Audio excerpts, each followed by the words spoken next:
আল ইয়াউম, আজকের দিন যে ইসলাম, যে ইসলামের মধ্যে আছি, আজকের দিন যার উপরে আমি এবং আমার সাহাবীগণ আছি, এইটা বুঝার, এই দিন বুঝার ক্ষেত্রে একটা ব্যাকরণ হলো সংখ্যা পরিমাণ। সংখ্যা ও পরিমাণ, সংখ্যার মর্মটা বুঝেছেন তো? আল্লাহ রসুলের যুগে জুমার নামাজ 2 রাকাত ছিল, কিয়ামত পর্যন্ত 2 রাকাত থাকবে। এরকমই আরেকটা গ্রামার, এরকমই একটা, এই সংখ্যাটা সব জায়গায় চলবে। আল্লাহ রসুল সাল্লাল্লাহু আলাইহি ওয়াসাল্লামের যুগে নামাজ 5 ওয়াক্ত ছিল, আজও 5 ওয়াক্ত থাকবে। এক এক রাকাতে 2টা করে সিজদা, আজও থাকবে 2টা করে সিজদা। এই সংখ্যার প্রয়োগ আল্লাহ রসুল সাল্লাল্লাহু আলাইহি ওয়াসাল্লাম বিভিন্ন ভাবে দিয়েছেন। রাসূলুল্লাহ সাল্লাল্লাহু আলাইহি ওয়াসাল্লামের কাছে এক ব্যক্তি এসে বলতেছেন, ইয়া রাসূলুল্লাহ, আমাকে আপনি ওযু শিক্ষা দেন, আমি ওযু জানি না। হযরত আব্দুল্লাহ ইবনে আমর ইবনে আস রাদিয়াল্লাহু থেকে বর্ণিত হাদিসটি মুসনাদ আহমদ, নাসাই, ইবনে মাজাহ এই সমস্ত হাদিস গ্রন্থে আছে। ব্যক্তি এসে বলছে, ইয়া রাসূলুল্লাহ, আমাকে আপনি ওযু শিক্ষা দেন। ফাআরাহু সালাসান সালাসান, তো আল্লাহ রাসূল সাল্লাল্লাহু আলাইহি ওয়াসাল্লামকে, আল্লাহ রাসূল সাল্লাল্লাহু আলাইহি ওয়াসাল্লাম তাকে ওযু শিক্ষা দিলেন। অঙ্গ প্রত্যঙ্গগুলো 3 বার করে ধুইবে, 3 বারের বেশি নয়। ওযুর অঙ্গগুলো কয়বার করে ধোয়া শিখাইলেন আল্লাহ রাসূল সাল্লাল্লাহু আলাইহি ওয়াসাল্লাম? 3 বার করে। এরপর বললেন, ফামান যাদা আলা হাযা ফাকাদ আসা ওয়া তাআদ্দা ওয়া যালামা। যে ব্যক্তি আমি 3 বার করে শিখিয়ে দিলাম, যেই ব্যক্তি এর চেয়ে বেশিবার ধৌত করবে, আল্লাহ রাসূল তার ব্যাপারে 3টা শব্দ বলেছেন। সে মন্দ কাজ করেছে, ওয়া তাআদ্দা, আসা মানে সে মন্দ কাজ, নিকৃষ্ট কাজ করেছে। তারপর আরেকটা শব্দ, ওয়া তাআদ্দা, সে সীমালঙ্ঘন করেছে, ওয়া যালামা, সে জুলুম করেছে। বুঝছেন? 3 বার বলে দিলে 4 বারে যদি কেউ যায়। সহিহ বুখারী এবং মুসলিমে আরেকটি হাদিস এসেছে, আল্লাহ রাসূল সাল্লাল্লাহু আলাইহি ওয়াসাল্লাম বলেছেন, লা তুশাদ্দুর রিহাল ইল্লা ইলা সালাসাতি মাসাজিদ। সফর করা যাবে না 3টি মসজিদ ছাড়া কোথাও। 3টি মসজিদ ছাড়া কোথাও ইবাদতের জন্য সফর করা যাবে না, জুমার নামাজ পড়তে যাওয়া যাবে না।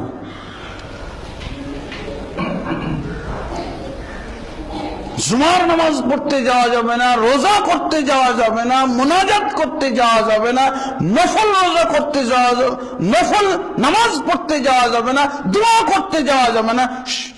যদি যায় 3টি জায়গায় ব্যতীত অন্য 4র্থ কোন জায়গায়, ফাকাদ আসা ওয়া তাআদ্দা ওয়া যালামা, তাহলে ওই ব্যক্তি নিকৃষ্ট কাজ সম্পাদনকারী। সেই ব্যক্তি আল্লাহর রাসূল সাল্লাল্লাহু আলাইহি ওয়াসাল্লামের হুদুদ, আল্লাহর রাসূল সাল্লাল্লাহু আলাইহি ওয়াসাল্লামের বেঁধে দেওয়া সীমা অতিক্রমকারী, সে জুলুমকারী, স্বেচ্ছাচারী। এখানে চলবে না, এটা চলবে?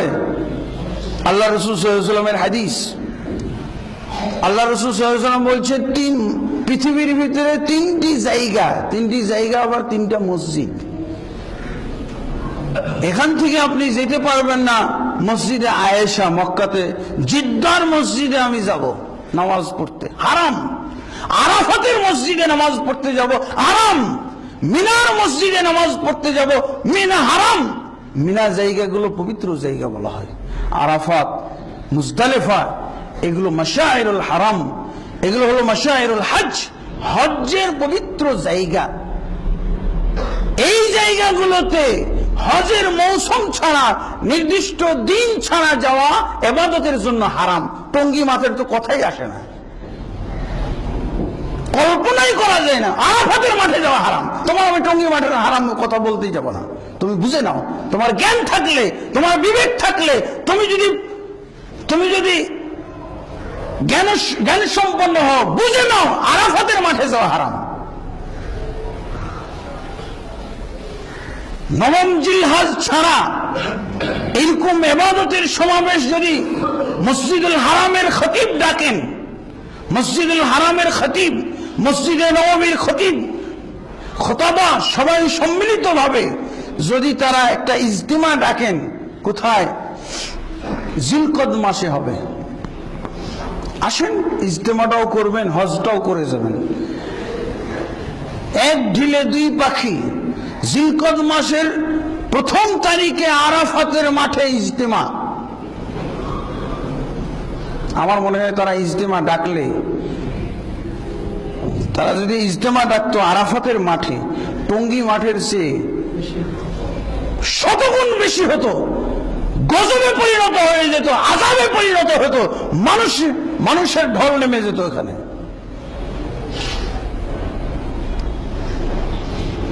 আরাফাতের মাঠে যাওয়া হারাম, আবার টঙ্গী মাঠে যাওয়া হারাম বলার দরকার নাই। কিসের বলে বলছি আমি?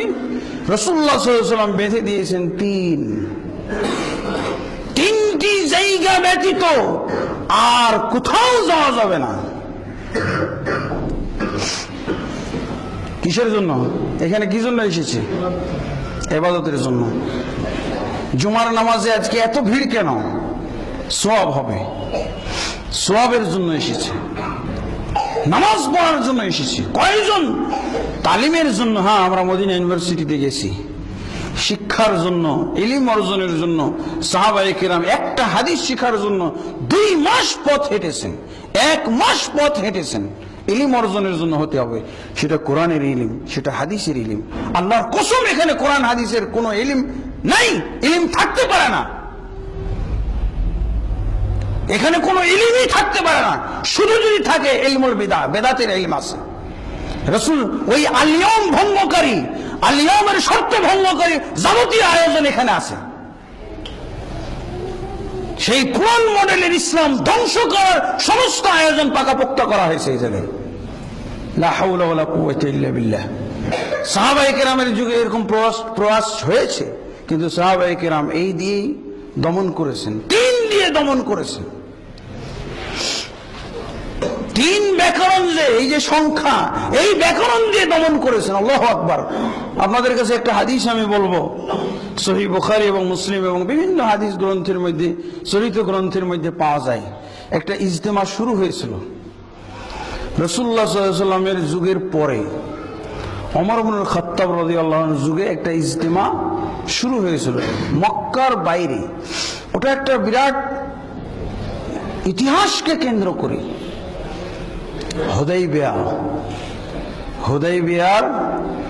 হুদাইবিয়াতে একটা ইজতেমা শুরু হয়ে গেছিল। কি সেই হুদাইবিয়া? এখানে টঙ্গী ইজতেমার মাঠে আমার মনে হয় কোন সাহাবায়ে কেরামের একটা লোম পর্যন্ত এসে পৌঁছায়নি, লোম পর্যন্ত নাই। 1400 সাহাবী যেই হুদাইবিয়ার মাঠে রাসূলুল্লাহ সাল্লাল্লাহু আলাইহি ওয়াসাল্লামের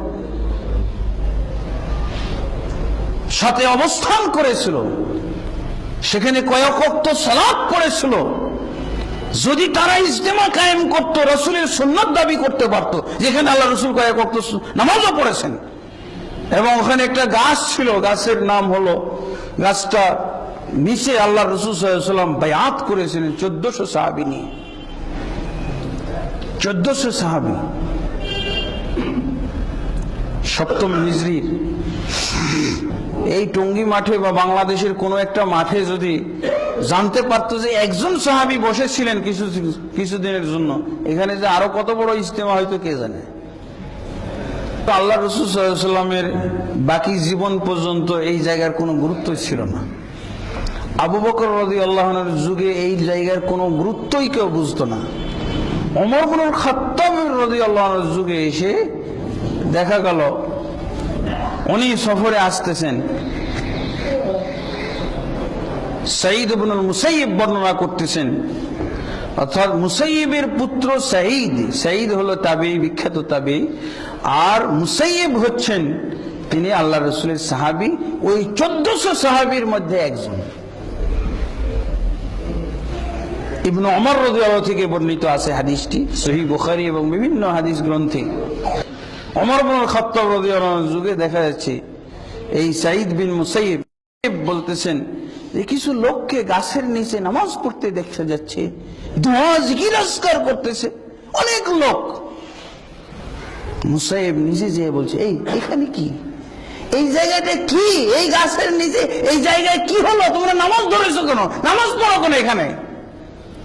কেন এখানে আল্লাহ রাসূল সাল্লাল্লাহু আলাইহি ওয়াসাল্লাম ইয়ে করেছিলেন না, ওই যে বায়াত করেছিলেন না, সাহাবা 1400 জন সাহাবীকে নিয়ে অবস্থান করেছিলেন না, এই জায়গাটা কি খামাখা নাকি? বুঝেছেন? ইজতেমা, তারা যে ইজতেমা দেখে না, কিন্তু সুন্নতের দাপট থাকলে ওখানে সব বেদাতি ইজতেমা হতেই পারে না। সুন্নতের দাপট দেখেন, যেখানে বেদাতের দাপট থাকে সেখানে এই ধরনের ইজতেমা হয়।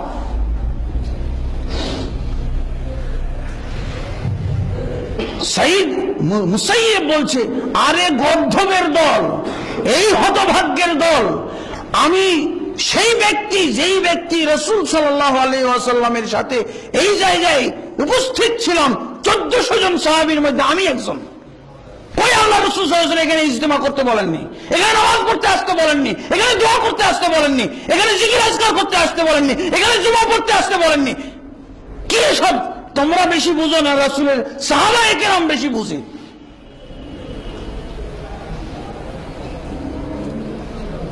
সাহাবী থাকলে ইজতেমা থাকতে পারে নাকি? তাও এটা চতুর্থ জায়গা না, দেখছেন চতুর্থ জায়গা হওয়ার, চতুর্থ জায়গায় কোন ইজতেমা হতে পারে না।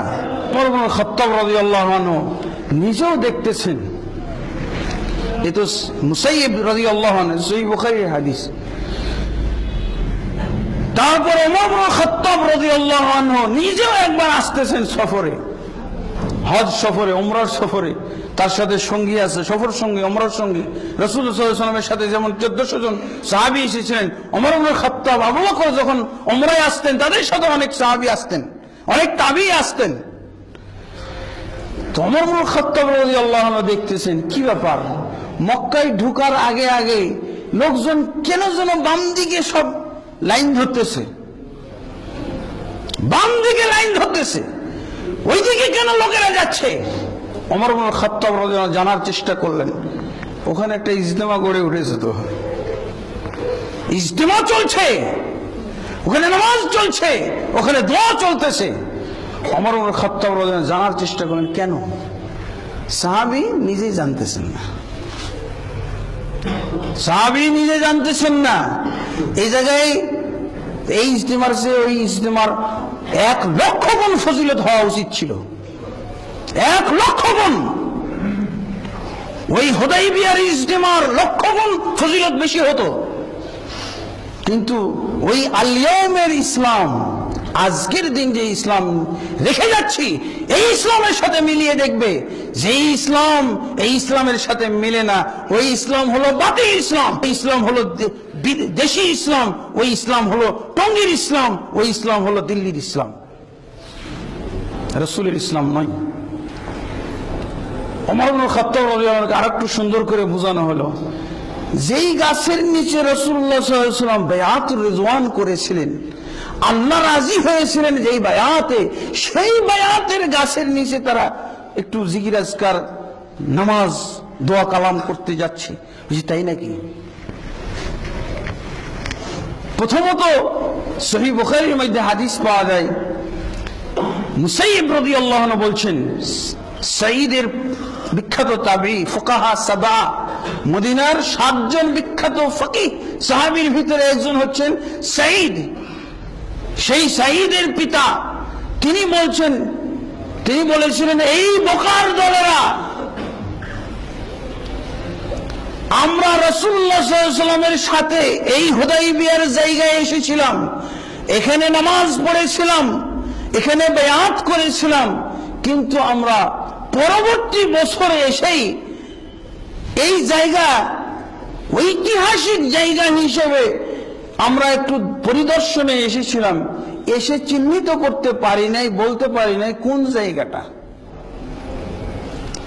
দ্বিতীয় বছর, পরের বছর এসে আমরা চিহ্নিত করতে পারি নাই কোন জায়গায় আল্লাহ রাসূল সাল্লাল্লাহু আলাইহি ওয়াসাল্লাম আমাদেরকে বসিয়ে বায়াত করেছিলেন। তোরা হতভাগারা এতদিন পরে কিভাবে জায়গাটা পালি? সাহাবী লজ্জা দিতেছে, আমরা দ্বিতীয় বছরই এই জায়গাটা আর চিহ্নিত করতে পারি নাই কোন জায়গায়, কোন গাছ। এখানে বলা হচ্ছে যে হয় গাছটা মরে গেছিল, অথবা একটা বন্যা এসেছিল, ওই বন্যার তোড়ে অথবা তুফানে ভেঙে চুরে গেছিল। সাহাবী সাইয়্যিদ মুসাইয়্যিব বলতেছেন, দ্বিতীয় বছরই আমরা ওই গাছ পাই নাই, ওই জায়গা আমরা নির্ধারণ করতে পারি নাই। আর তোরা হতভাগা বেদাতিরা এরকমই হয়। দেখছেন কোন বেদাতির কাছে রসুলের জুতা এসে গেছে, জুতা নিয়ে ও মুরিদ বানাই দিয়েছে, সব পানি ধোয়া খাইতেছে। কোন বেদাতির কাছে দেখা যাবে যে লোম আছে, দাড়ি আছে নাকি, নাউজুবিল্লাহ। আর সাহাবী দেখছেন দ্বিতীয় পরের বছরে এসে আর গাছটা, যদি এগুলো যদি ইবাদত হইতো, এগুলো যদি দিন হইতো, এগুলো যদি ধর্ম হইতো, সেদিনই তো একটা লাল কাপড় একেবারে ঝুলাই দিয়ে আসতো, লাল কাপড় দিয়ে মুড়ি দিয়ে আসতো। লাল কাপড়, বিশাল লাল, ঘরের লাল কাপড় ছিল না। যদি এই বেদাতি, এই মুশরিকদের সুন্নাত যদি তারা মানতো, এই বর্তমান যুগে মুশরিক মার্কা মুসলমানদের যে সুন্নাত, একটা বিশাল লাল কাপড় দিয়ে রং টং পতাকা টতাকা লাগিয়ে একেবারে কিয়ামত পর্যন্ত এমন পতাকা বানাইতো, কিয়ামত পর্যন্ত নষ্ট হইতো না। এটা কি জানতেন কথা নাকি? চারটিখানি কথা জানি। সেই গাছ, যেই গাছের নিচে রাসূলুল্লাহ সাল্লাল্লাহু আলাইহি ওয়াসাল্লাম থাকলেন। মুসাইয়্যিব বলতেছেন যে হতভাগা, আমরা পরের বছরই চিহ্নিত করতে পারিনি জায়গাটা কোনটা, এত অপরিচিত। তোরা এত বছর পর কেউই ছিলি না সেই দিন, তোরা আবার চিহ্নিত করলি কি করে? মুসাইয়্যিব রাদিয়াল্লাহু আনহু তাদেরকে এরকম লজ্জা দিলেন। ওমর ইবনে খাত্তাব রাদিয়াল্লাহু আনহু বলছেন, এই ওরা কি তারপরও চিহ্নিত করার বিষয় নাই, তারপরেও কি একটা গাছকে তারা মনে করতেছে, ধারণা করতেছে গাছটাকে একবারে জোর সহ উঠাই ফেলো। ওমর ইবনে খাত্তাব রাদিয়াল্লাহু আনহু এমন খেপে গেলেন, ওইদিকে কিসের যাওয়ার, শুধুমাত্র মসজিদুল হারামে যাবে। তিনটি জায়গা আল্লাহ রাসূল সাল্লাল্লাহু আলাইহি ওয়াসাল্লাম বলেছেন, শুধু মসজিদুল হারাম যেতে পারবে, আরাফাতের মাঠেও যেতে পারবে না, মুজদালিফাও যেতে পারবে না, মিনাতেও যেতে পারবে না। ঠিক যেই তারিখে যাওয়ার কথা ওই তারিখে যেতে হবে। কিসের হুদাইবিয়া? আল্লাহ রাসূল সাল্লাল্লাহু আলাইহি ওয়াসাল্লামের সাহাবী ওমর ইবনে খাত্তাব রাদিয়াল্লাহু আনহু অর্ডার দিয়ে দেন, এই গাছকে নিশ্চিহ্ন করে ফেলো। যেই গাছকে তারা ধারণা করতেছে এই সেই গাছ, কোন সাহাবী করেছেন চিহ্নিত? শুধু বেদাতের জোর কেটে দিয়েছেন। আল্লাহর কসম, আজকে যদি ওমর ইবনে খাত্তাব রাদিয়াল্লাহু আনহু বেঁচে থাকতেন, এই টঙ্গীর মাঠের এই মাটিগুলোকে উঠিয়ে বিশাল পুকুরে পরিণত করত। আই তোরা কোথায় আসবি? বেদাতির দল, বেদাতির পাল কোথায় আসবি? নদীতে এসে হাবুডুবু খা। সেই ওমর ইবনে খাত্তাব আজকে বেঁচে থাকলে টঙ্গীর মাঠের এক টুকরা জায়গা রাখতেন না, সব কেটে পুকুর করে দিতেন, ওদের জন্য ডুবিয়ে মারার ব্যবস্থা করতেন। লা হাওলা ওয়ালা কুওয়াতা ইল্লা বিল্লাহ। তৃতীয় জায়গা হলো না, সাহাবায়ে কেরাম সেটা তো পাশ দিয়ে দিতে পারতেন। হ্যাঁ, তোমরা ভালোই করেছো, জায়গাটা আসলেই তোমরা ভালো নির্বাচন করেছো, এখানে হওয়া উচিত একটা ইজতেমা। সেই ইজতেমা হতে দেয়নি সাহাবায়ে কেরাম, তার একেবারে বংশ সাফ করে দিয়েছেন। ওই ইজতেমার একেবারে জোর কেটে ফেলেছেন, ওই ইজতেমার কোন চিহ্ন রাখেননি, নিশ্চিহ্ন করে দিতেন। সেই কিসের হাদিসের বলে 3 জায়গায় ছাড়া কোথাও যাওয়া যাবে না, এখানে যাওয়া যাবে। আল্লাহর কসম, শুধু বেদাতীদের ফতোয়া এটা। 100% বেদাতি হলেই কেবলমাত্র এই ফতোয়া দিতে পারে, এছাড়া হইতে পারে না। রাসূলের হাদিস বাতিল হয়ে যাবে। সাহাবায়ে কেরাম এভাবে কন্ট্রোল করেছিলেন। ইজতেমা হয় নাই তা না, ইজতেমা হতে গেছে, কিন্তু আল্লাহ রাসূল বলেছেন 3টি জায়গা ছাড়া আর কোথাও সফর করা যাবে না, হারাম। রাসূল নিষেধ করলে এটা হালাল নাকি? আখেরি মোনাজাতের ব্যাপার। এই মোনাজাতটাও যে সম্মিলিতভাবে দোয়া, এই দোয়ার ব্যাপারে মনে করে নাস্তিক মাস্তিক যা আছে, লম্পট, বেশ্যা, হ্যাঁ, বদমাশ, সুদখোর, ঘুষখোর, সারা জীবন অপরাধ এবং অন্যায়ের সৈলাবের মধ্যে, সাগরের মধ্যে হাবুডুবু খায়।